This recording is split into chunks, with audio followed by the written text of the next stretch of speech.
गुरुर्ब्रह्मा गुरुविष्णु गुरुदेव महेश्वरा गुरु साक्षात् परब्रह्म तस्मै श्री गुरुवे नमः। बोल सच्चिदानंद भगवान की जय। बोल सद्गुरुदेव महाराज की जय। बोल बाके बिहारी लाल की जय। बोल स्वामी जी महाराज की जय। बोल महात्मा अचल संतोषानंद जी महाराज की जय। प्यारे गुरुमुखो जय सच्चिदानंद।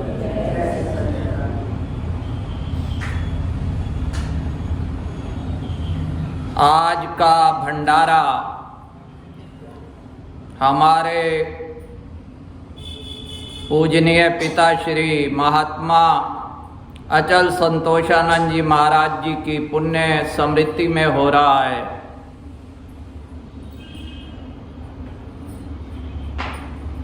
महात्मा अचल संतोष आनंद। हर मानव चाहता है आनंद को, और ऐसा आनंद जो शाश्वत हो, अचल हो।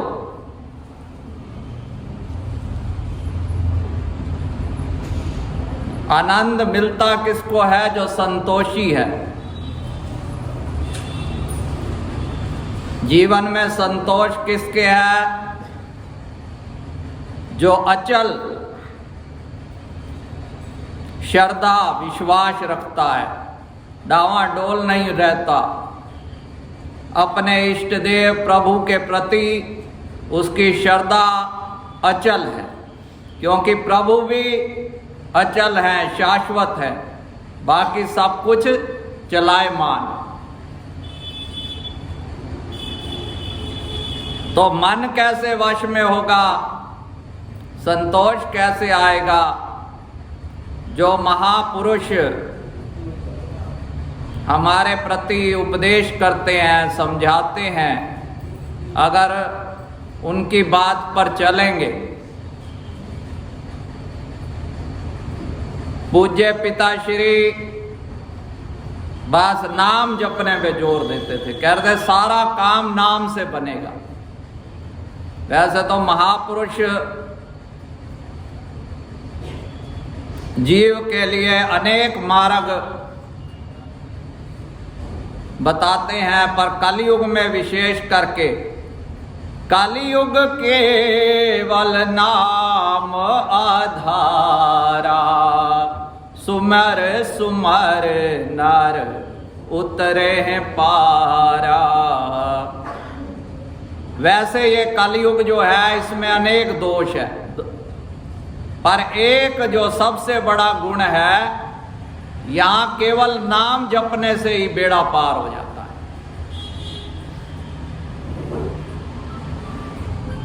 सतयुग में तपस्या होती थी, त्रेता युग में यज्ञ होता था, द्वापर में दान, कलयुग बस नाम। संशय रहित होके, ये संशय में मत पड़े कि कौन सा भगवान का नाम लें।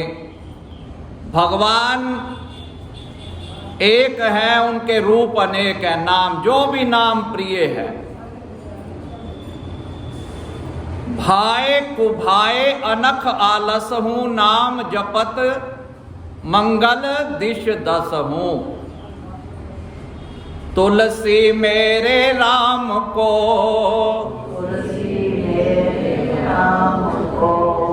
भजो रीज आखीज, उल्टा सीधा खेत में, तो उग आवत है बीज। अब खेत में बीज डालते हैं, ये थोड़ा कि सीधा सीधा करके। वो कह रहे हैं भाव से, कुभाव से, अनख से, आलस से कैसे ही नाम लिए जाओ, बेड़ा पार हो जाएगा।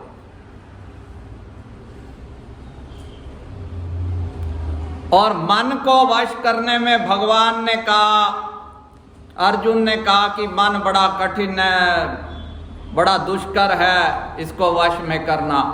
भगवान ने कहा अभ्यास और वैराग्य। अभ्यास क्या है? शांति भवन में श्री आनंदपुर में लिखा हुआ है बार अभ्यास स्थल। तो एक कन्हैया लाल महात्मा जी थे, वो हमारे कमरे के नीचे थे। मैं उनको कहता था हंस के, भाई आप तो हमारे अंडर रहते हो। तो बड़े मतलब मेरे साथ बड़ा स्नेह था। पहले हेड मास्टर थे श्री आनंदपुर के जो माध्यमिक विद्यालय। तो वो एक दिन कहने लगे कि ये अभ्यास स्थल तो सही, कोई ये युद्ध स्थल थोड़ा ही है, अभ्यास स्थल नहीं लिखना चाहिए था। मैंने कहा महात्मा जी यहां भी तो युद्ध ही होता है मन से, सही लिखा हुआ है। बड़े हंसने लग गए।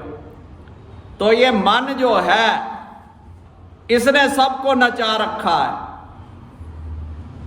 ये बच्चों के पैर में जो स्प्रिंग लगे हुए हैं, ये कैसे लगे हुए हैं? सब मन की।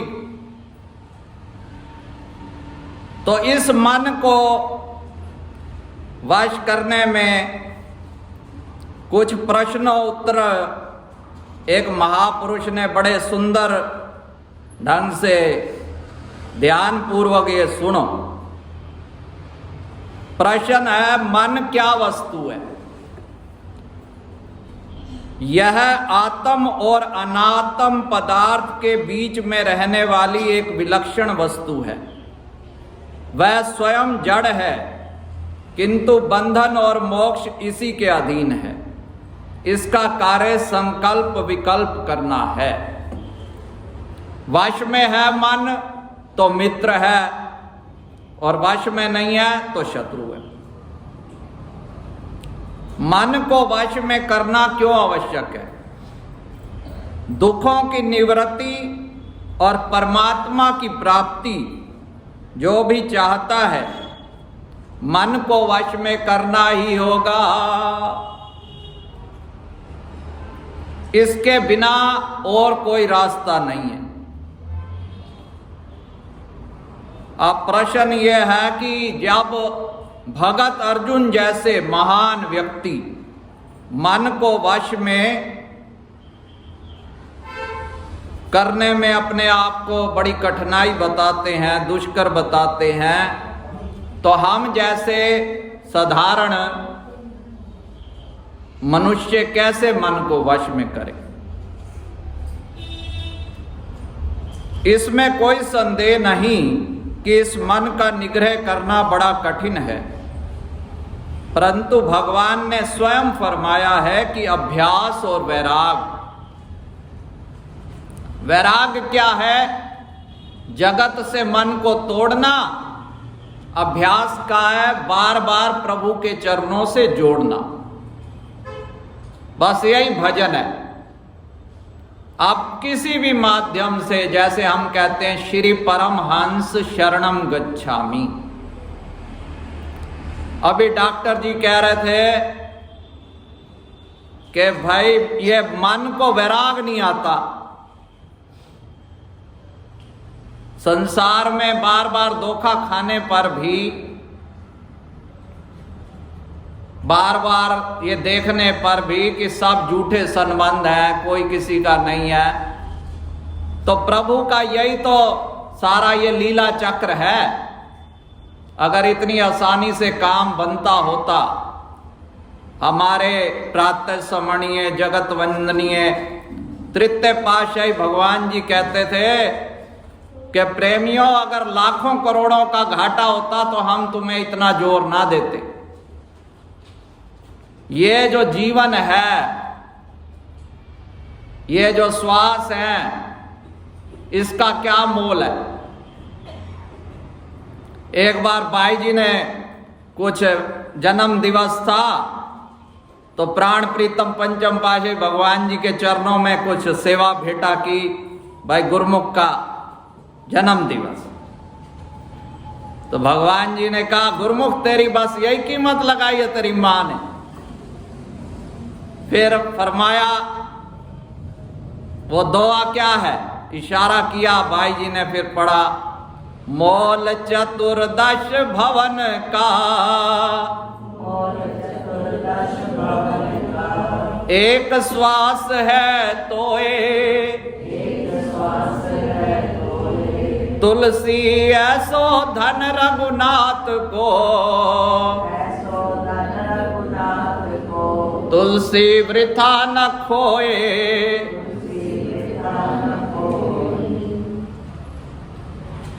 तो महापुरुष तो बार बार हमें यही समझाते हैं।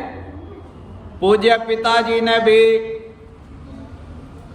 जब अंतिम बार यहाँ कृपा फरमाई, ये भजन भी रिकॉर्ड करवाए जो आज पहले बोला है, और फिर आधा घंटा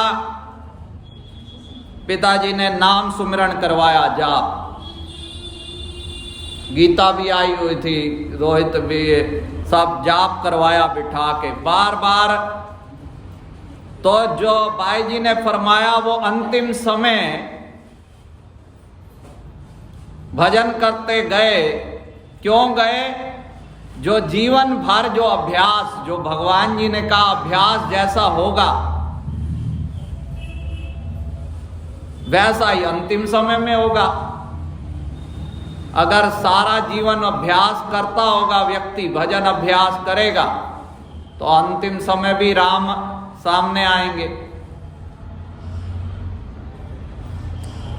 अब ये बताया कि मन के वश में करने के क्या उपाय हैं। मन को वश में करने के उपाय, पहला है भोगों से वैराग्य।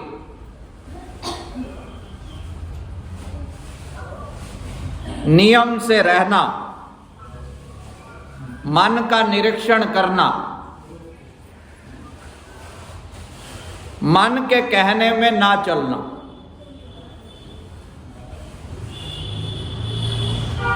चलो एक बार और कर लेते हैं। ये मन जो है ये बड़ा, कोई बात नहीं, एक बार कर लो,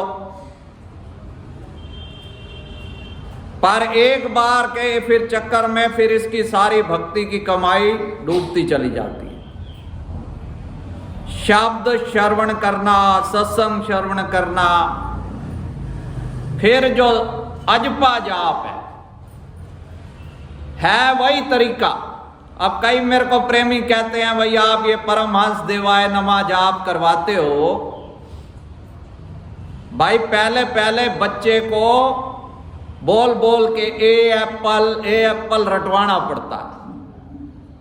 पहले पहले भाई मैं भगवान जी की शरण में हूं। जब कोई मन इधर उधर जाए, चिंता में हो, श्री परमहंस शरणम गच्छामि। पहले पहले ये वाचिक जप होता है, वाचिक से शुरू, फिर उपांशु जिसमें थोड़ा थोड़ा, फिर जो है मानसिक जप, और लास्ट में है अजपा। आरती में जो पढ़ते हैं जप अजपा बतलावे। अजपा मैंने जो जपा नहीं जा रहा, जीवा से नहीं, वो स्वयं चल रहा है नाम। वहां सुरती एकाग्र हो जाएगी। आप अपना कोई भी काम कर रहे हो, आपका जाप चल रहा है, वो तो चल ही रहा है 24 घंटे। फिर भगवान ने कहा भाई तेरे को अगर ज्यादा ही कठिनाई हो जाए, अर्जुन को भी इतनी गीता सुनाई, आखिरी में कहा तुम मेरी शरण ले ले अनन्य। वही हमने पकड़ ली। हमें भी पता चला भैया हमारे बस का नहीं है नाम जपना, ये तो बातें हैं। कोई कहता जी मैंने वेदांत पढ़ा है। वेदांत पढ़ने की चीज नहीं है, ये सबसे पहले बात। इसको कहा जाता है श्रुति। डॉक्टर जी भी कहते हैं हमें कोई महात्मा आया था, वेदांत पढ़ा है। वेदांत पढ़ने की चीज नहीं है, ये सुनने की। इसीलिए कहते हैं श्रुति। श्रुति किसको कहते हैं? जो सुना जाए, वो भी ब्रह्मनिष्ठ महापुरुष के मुख से। आप जो ये केमिस्ट की दुकान है, इतनी दवाइयां होती है, कोई आपको दवाई दे दे, इलाज थोड़ा हो जाएगा। नाम तो देखो सारे ही राम नाम सब कोई कहे, ठग ठाकुर और चोर, प्रेम बिना रीझे नहीं तुलसी नंद किशोर। नाम तो सब ऐसे ग्रंथों में लिखे पड़े हैं। वेदांत, अब बड़े बड़े महापुरुष, किसी को क्रिटिसाइज नहीं करना चाहिए, लिखते हैं वेदांत भूषण, और पीछे उनके खड़ा होता है गार्ड। भाई जो वेदांत भूषण है उसको किसकी चीज का भय?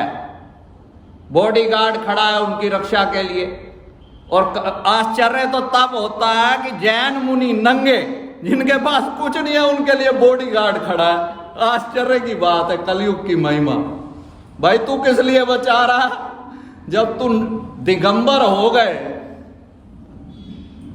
तो ये क्या है? ये सब मन की माया है। मन कई रूप ले लेता है। इसीलिए कहते हैं भगवान की शरण लेके करा हुआ जो भी जाप है तप है वो अभिमान नहीं लाता। कोई कहता जी मैंने इतने गायत्री जप किया, इतने अनुष्ठान किए, वो सारे बंधन में।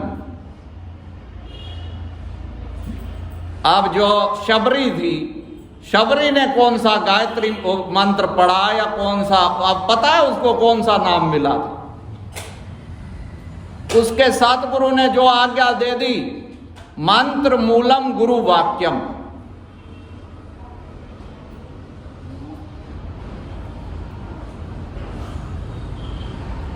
अब एक प्रश्न है, क्या नियम पालन से मन वश में हो सकता है? मन को वश करने में नियम पालन से बड़ी सहायता मिलती है। सारे काम ठीक समय अनुसार होने चाहिए। बस एक सावधानी रखनी है, कितनी भी ऊंची स्थिति हो जाए, कभी यह नहीं सोचना कि मैं पूर्ण हो गया। मन का कोई पता नहीं है। इसीलिए भगवान की शरणागति के, भाई हम तो भगवान की शरण में पड़े हैं। जो भगवान की शरण ले लेता है, भगवान फिर जिम्मेवार हो जाते हैं। महाराज विभीषण से एक बार एक ब्रह्म हत्या हो गई। ब्राह्मणों ने पकड़ लिया और उसको दंड देने के लिए, भाई इसको फांसी पे लटकाओ। इधर भगवान श्री राम को पता चला। भगवान श्री राम पुष्पक विमान से तुरंत, क्योंकि उनके शरणागत थे। अब वहां ब्राह्मण लगे हैं तो विभीषण जी के प्राण ही नहीं जा रहे, क्योंकि भगवान ने उनको चिर जीवन दिया था, वरदान दिया था। अब ब्राह्मणों ने भगवान राम का स्वागत किया, भाई विभीषण ने बड़ा दोष किया है। तो भगवान ने कहा ये मेरा शरणागत है,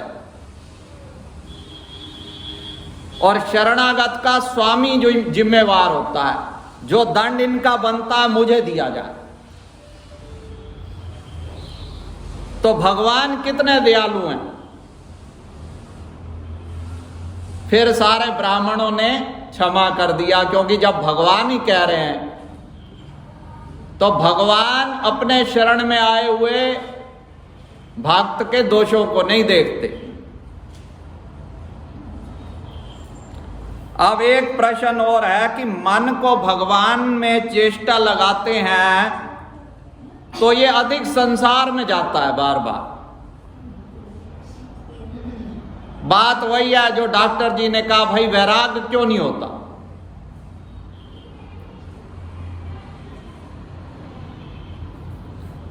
जब स्टार्टिंग में मन को वश में करने का उपाय करते हैं, भजन शुरू करते हैं, तो ये जोर मारता है। नया साधक घबरा उठता है, निराशा सी आती है। ऐसी अवस्था में धीरज करना चाहिए।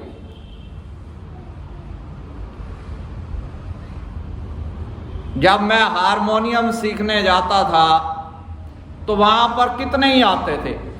छुट्टियों के दिन में तो जून में, मई जून में तो कितने आते।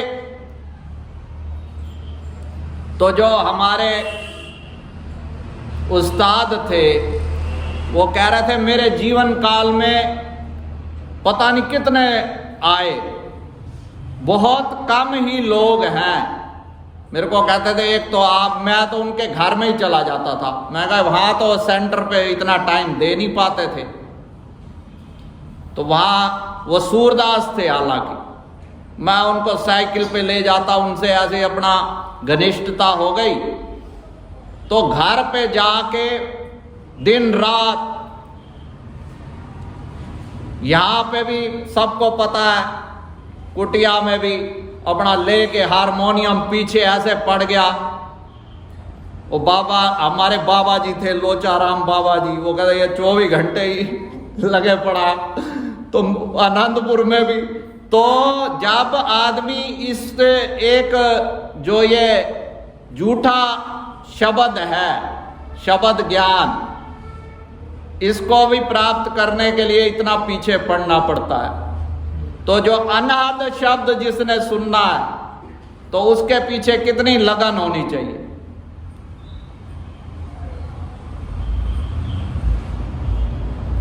क्या मन वश में हो जाएगा? यह निश्चित है क्या? घबराने, ऊबने या निराश होने से काम नहीं होगा। आज नहीं तो क्या, कभी ना कभी तो मन वश में होगा। जब अभ्यास का बल बढ़ेगा तब संसार से फुर्सत मिलने, संसार से वैराग होता जाएगा और अधिक अधिक समय भजन में लगेगा, तो ये सीधा परमात्मा में स्थिर हो जाएगा। तुम पहले यह मत सोचो कि मन वश में हो रहा है या नहीं हो रहा। सीधा भगवान में किसी भी साधन से। चैतन्य देव महाप्रभु, उन्होंने कीर्तन का मार्ग, जो उनका मंत्र है, हरे राम राम राम हरे हरे, हरे कृष्ण कृष्ण कृष्ण हरे। कीर्तन से मन निरुद्ध होकर परमात्मा में शीघ्र लग जाता है। प्रेम पूर्वक भगवान के नाम का कीर्तन करना मन पर विजय पाने का एक अनुपम साधन है। और हमारे सतगुरु ने तो हमें 5 साधन दे दिए, ये भी मन पे विजय पाने के। जो हमारे शत्रु हैं वो कितने हैं? काम, क्रोध, लोभ, मोह, अहंकार। और इधर आरती, पूजा, सेवा, सत्संग, सुमिरन, दर्शन, ध्यान। अब ये 5 सेनापति उधर से हैं तो 5 सेनापति इधर से लगा दिए भैया, क्योंकि 24 घंटे आदमी एक साधन नहीं कर सकता। सवेरे सवेरे आरती पूजा करे, कभी सत्संग, कभी सुमिरन, तो ये युद्ध चलने दो। तुम इसमें अपने आप को इतना ज्यादा सियाणपत दिखाने की जरूरत नहीं है। ये सारा जिम्मा श्री गुरु महाराज जी ने लिया हुआ। संसार में कोई गारंटी नहीं देता। कोई डॉक्टर के पास जाए वो भी लिख के नहीं देगा, वो बल्कि लिखवा के ले लेगा, भाई मरे या कुछ है, ऑपरेशन करवाएंगे, लिखवा लो पहले, 5 लाख और दो। कई तो डॉक्टर ऐसे हो गए हैं कि मुर्दों को भी अपना मशीनों में लगाए रखते हैं, पैसा लेते रहते हैं। और कोई मास्टर है, वो ये नहीं है कि पढ़ाई करवाएगा, भाई पास हो या फेल हो। पर हमारे श्री गुरु महाराज जी ने क्या वरदान दिया है? श्री आरती पूजा सेवा सत्संग, सुमिरन दर्शन ध्यान, श्रद्धा सहित सेवन करे,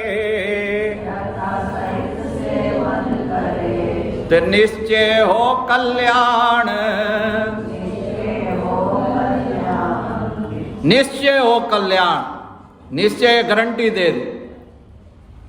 यह भी नहीं कि 5 साल की गारंटी है, कई गारंटी देते हैं, कई आधे पुर्जों की गारंटी देते हैं, फिर कहते हैं गारंटी नहीं, ये तो वारंटी है, वारंटी नहीं तो पलाना चकरा चुकरू के कई बातें। यहाँ निश्चय हो कल्याण। तो महापुरुषों के जो ये भंडारे होते हैं उनको हम श्रद्धांजलि देते हैं। ये हमें शिक्षा देते हैं कि जैसे वो अपना अंतिम समय तक गुरु दरबार से निभा गए, तो जाना तो सबने है एक दिन, कोई पता नहीं किसका कब नंबर आ जाए, कोई जवान है बूढ़ा है कोई गारंटी नहीं है।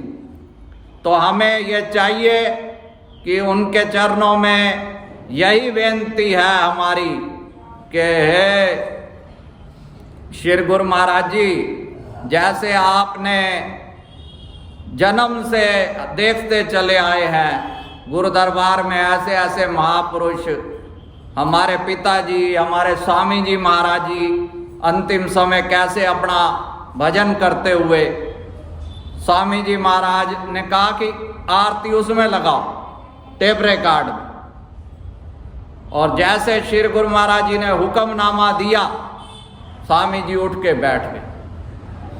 तो महापुरुष का जो बाहरी देह होता है उससे वो, जैसे राजा जनक को क्या कहते थे, विदेह, विदेह क्या, उनके देह में सुरती अटकी नहीं होती, देह हो रहे ना रहे, वो देह से विदेह मतलब भगवान में समाये रहते हैं। तो हमें भी ऐसी शक्ति दो कि जो हम महापुरुषों के मार्ग पर चल के, उनके पद चिन्हों पर चलकर अपने इस जीवन को सार्थक करें। और पूज्य पिताजी महाराज जी के चरणों में बार बार लाखों लाख कोटिन कोट श्रद्धांजलि अर्पित करता हूँ। श्री परमहंस शरणं गच्छामि, श्री परमहंस शरणं गच्छामि, श्री परमहंस शरणं गच्छामि।